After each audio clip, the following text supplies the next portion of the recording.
Një person ka vdekur e një tjetër është plagosur të premten mbrëma në Ferizaj si pasojë të shtënave me armë zjarre.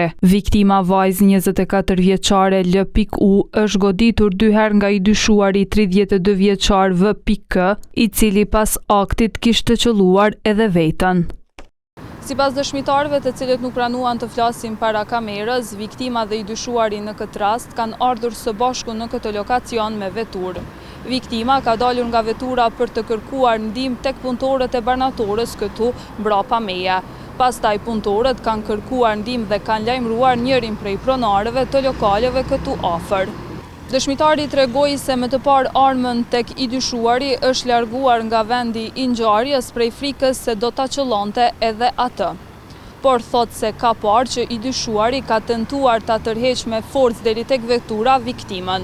Kur kjo e fundit ka arritur tek vetura, është larguar prap në drejtim të banatorës. Kur ka hyrë brenda, i dyshuari me armë ka qelluar atë dhe pastaj ka hyrë në depon e lokalit dhe ka qelluar veten në kokë. Sipas policisë, viktima ka marrë ndihmën e parë në emergjencën e Ferizajt. Viktima e rastit L.U pasi ka pranuar ndihmën e parë në emergjencën e Ferizajt, është dërguar për trajtim të mëtej mjekësor në qendrën klinike universitare të Kosovës në Prishtinë, ku ndodhet ende nën përkujdesjen e mjekëve.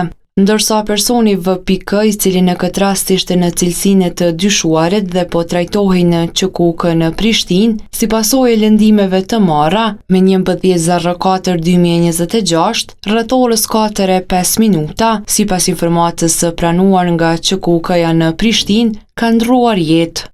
Me vendim të prokurorit, trupi pa jetë është dërguar në Institutin e Mjekësisë Ligjore në Prishtinë për obduksion. Rasti fillimisht është cilësuar si vrasje mbetur në tentativë, ndërsa pas rrethanave të reja mbetet në kompetencë të prokurorit për cilësimin e mëtejshëm ligjor.